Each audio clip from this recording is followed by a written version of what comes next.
Hey guys, so this is the Omega de Ville Hour Vision Blue. So just some background on the line. So the Hour Visions came out in 2007, debuting the new in-house Omega 8500 movements. And I believe this is the first watch that features a sapphire case. So there are various models on this line ranging in different colors like black dials, white dials, and many precious metal options. So in 2011, Omega came out with the blue version. So Omega was working with a charity called Orbis, and proceeds from watch sales would go towards that charity. So there are two generations of this watch. The first generation is from 2011 to about 2016-17, and those have the Omega 8500 movement. The next generation is from 2017 and current, so those have the new Metis 8900 movement. So between the two generations, there are actually three distinct models. So the first model is very similar to this one with the 8500 movement, but they have a different date wheel. I'll put a picture of the date wheel so you can get an idea of how those look like. So the second version is this one here with the new modern date wheel, or the font on the date wheel, I should say. So this one matches generally all other Omega movements, or Omega watches, sorry. And then the third version would be the new 8900 version. I've been into this watch for about a year now, looking for good used ones, but it's been actually pretty hard to find. I've been looking for one in excellent to new condition, which has all like the paperwork, so the full set. So this watch is not very popular, so finding that is actually pretty hard to find. The reason why I wanted this older version is because I feel it's more special than the new one.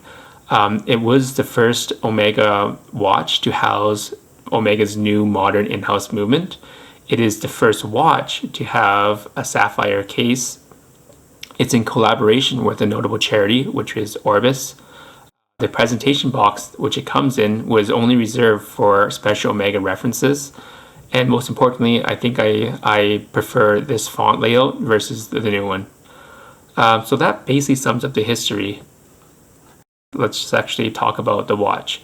So the first thing I'll talk about are the dimensions. So the case diameter here, including the crown, that comes to 43.98 millimeters. The total case is 40.9 millimeters. The dial diameter is 35.51 millimeters. The overall length, or what people call lug to lug, is 49.51 millimeters, and the thickness is 12.47 millimeters. So as mentioned before, this case is awesome. You're not going to find many cases that have sapphire windows everywhere. And honestly, after about a week of wearing this watch, you'll probably just not care too much anymore, because really there isn't too much to look at. As you can see there, you just see a bunch of metal in there, and it does look cool for the first few times, but after that it just becomes kind of a liability. And I say that because if you ever were to chip this glass or the sapphire here, you'd probably have to buy a whole new case, which is quite a bit expensive, because a steel one, as we know, you just buff it out or polish it or whatever. But I do think the case is really cool, though. It definitely is a special watch. The next thing I want to talk about is the dial. As you can see here, the dial is quite mesmerizing. The first thing you'll notice is the track hour. The track marks around the hour indices. I can see these being quite polarizing because they are a lot different. You're not going to see this on many watches, so you either like it or you don't. I personally think it's really cool, really interesting, and it somehow makes this watch a little less formal and more casual. On this particular version, the blue version, the track actually hides away depending on lighting. So if you're in a dimly lit setting or something like that, you probably won't notice it too much. On the other versions, like the white version or the black version of this watch, they definitely stand out more and definitely make a statement. The other thing I want to talk about is the dial. So this is not your typical sunburst blue dial. It's like a dark navy blue or midnight blue. It really depends on the lighting. It's a chameleon dial. It's going to change everywhere you go. There's also a really nice sheen on it, so it reflects the light beautifully. So the hands and the indices here. So these look brilliant. They are both white gold, and the date window here is also white gold. So this is what kind of drew me to this watch. I feel date windows are not often done very well. So this one is done very similar to the Aquaterra Skyfall. So if you have the watch, you know exactly what I'm saying. This, well, both watches have beautiful date windows there. And just to top it off, the date wheel there matches the dial, so it brings the whole watch together beautifully. So let's take a look at the case back. So if you've handled an Omega before, you're probably familiar with these case backs. So it's just basically sapphire crystal and the Omega 8500 movement there. It's very beautifully done. This is quite a minimal looking case back. There's not too much text. One of the reasons why I prefer this one over the current version is there's just no unnecessary text anywhere. Every piece of text is nicely done and it's kind of out of the way. Just a small detail really. Let's talk about the strap. So this is just a standard Omega leather strap with alligator imprint. You can get these watches with a bracelet as well, but I'm more interested in the strap. I think the strap makes the watch look quite awesome. The strap is of very high quality, just like basically all Omega straps. And something about the strap that makes it a little different is because this strap is made specifically for this case. So they want to show off the window there, which you can see. And also it actually integrates a little better than most straps because this one fits closer to the case. The strap here is slightly rounded. Also there's more material here to kind of to make it more of a seamless integration. And also, as you might have noticed already, the strap, you can't really push it down. It actually kind of pushes and makes it kind of curve there.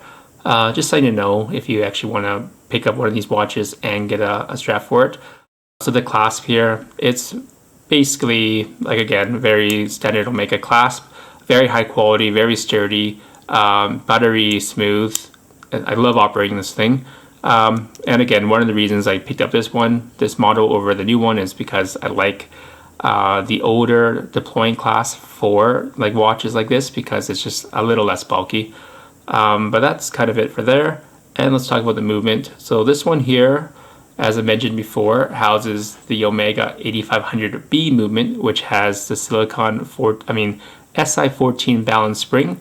I don't know how anti-magnetic this is, but I know it's more anti-magnetic than the 8500A and a lot less than the new 8900 movements. So if you've seen videos of this watch before, any Omega watches really, they utilize an hour jump hand. So if I pull this out one, then you can just jump the hour forward. And if you go a little more forward past 24 hours, it'll go to the next day. Then if you pull out all the way, oops, this is where the hacking seconds, so the second stops, so you can actually time it to like a reference. But yeah, so this watch here is about 6 years old, and I've been wearing it on my wrist since I got it, and the accuracy is about 0.5 seconds fast a day, which is pretty good considering it is as old as it is. One of my major gripes about this watch is this thing here. The crown is so smooth. It's basically just a circle in a way, so it's really hard to grip onto. So much harder than any other watches I own. So if you have a bigger fingers like I do here, you may have a hard time getting a grip on that crown. Well, again, guys, that's basically everything. Overall, I really enjoy this watch. I'm really glad I got it. I don't understand why it's not as popular as it is. It's very beautiful. And I hope this video was interesting to you. And if you made it this far, thank you for watching.